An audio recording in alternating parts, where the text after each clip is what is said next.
Greetings and salutations, ladies and gentlemen. I am SquishyTheTitan, and I have something to admit. I cheat in video games. None of the games that I have Let's Played have used cheats, but after I've beaten a game, on either normal or hard, most of the time hard, I do go back and I will replay it with cheat codes. Like I have a Game Genie on PS3, I mod my saves on PC and Xbox every once in a while. But if you're wondering why I'm telling you this, it was something someone said to me a while ago, or actually it was last night. But I told them that I do use cheat codes in games, for replay, and they said that I wasn't a real gamer, that it was pathetic and cheats are for babies. This is my standpoint on it. As long as you're not cheating online, which I never do.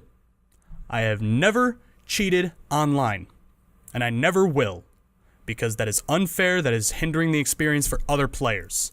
Cheating in an offline mode adds replay value, in my opinion.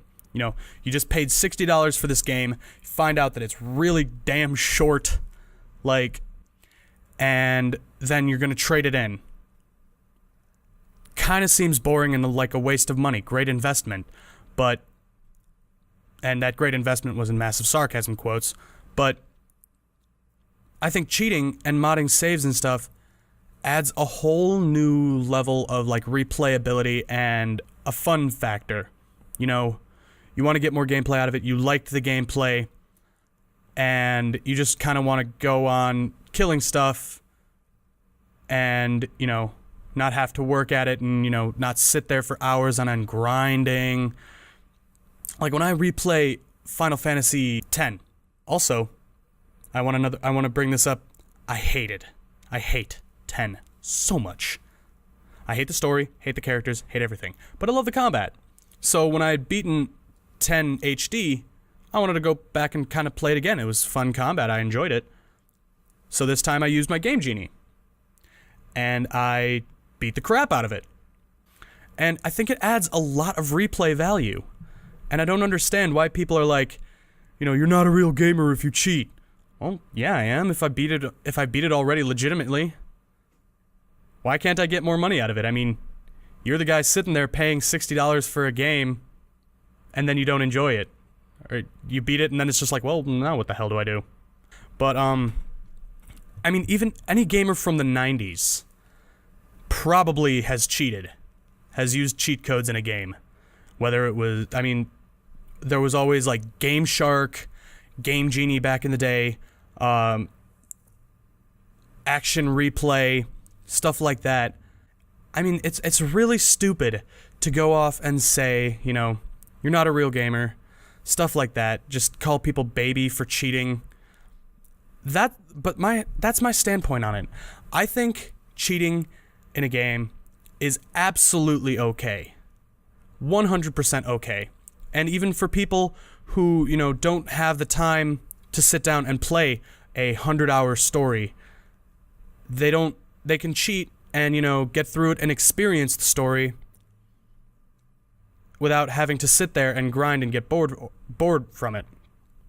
And there are people who aren't very good at games, and that's completely fine. I know a lot of people who are not actually good at gaming, but they use cheat codes just so they can experience the stories, they can experience the games sort of as a intro into gaming, and they can enjoy it and not just get the crap kicked out of them left and right. And then there are people like me. Now, I did this for Devil May Cry, where I edited all the values, where I halved my HP, because a lot of people know, or some of you may know, I am ridiculously good at Devil May Cry. I don't want to toot my own horn, but I'm ridiculously good at Devil May Cry. If I had a screenshot of my save files from Devil May Cry 4 and, 3, I would show you. I have beaten Dante Must Die mode, you know, without dying a single time, without using a single gold orb or yellow orb, and, you know, gotten top scores on all of it. I'm really good at Devil May Cry, and it's not challenging to me anymore. So what I did is I went in there. I can hex edit too, so I'm really good at that. I can open up saves in like a hex editor and edit the actual in-game values. I set Dante's HP down. This was before Hell or Hell mode came out, by the way. This is in Devil May Cry 3. I set Dante's HP down, and, you know, the enemy's HP up so that I would have to, you know, do a lot more. There are gamers out there who will cheat to make the game more difficult. And that, I think, if that's not a real gamer, I don't know what the fuck is. So, if you're a cheater, if you cheat in games, fine. I personally do it after I've already beaten the game through legitimate means. If, you know, you don't do that, I don't care. Don't cheat online. I know kids who cheat online, and I want to bitch slap them, but they're... The one that I know isn't 18 yet, and it would be illegal and I would be arrested. But don't ever cheat online, and don't cheat to obtain trophies. The cheat stuff that I use disables trophies and achievements, so, you know, you can't use it just to get all the achievements in a fake way. But even if you did, whatever. It's all personal anyway. But yeah, don't like knock on people for cheating in games, calling them, like, you know, babies, not a real gamer stuff. It's all personal preference. If you don't want to cheat, fine.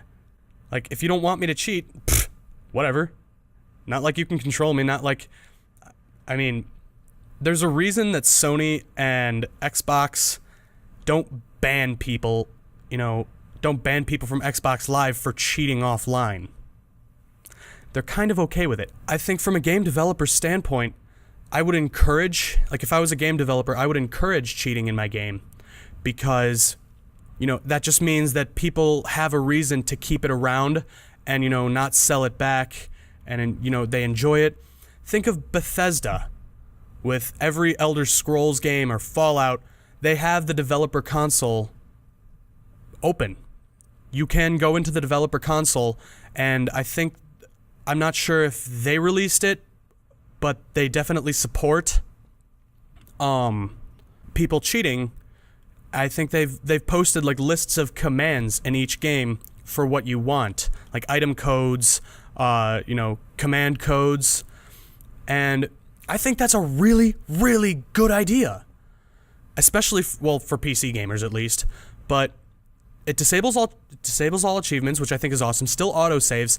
I think Bethesda has the perfect standpoint on cheating.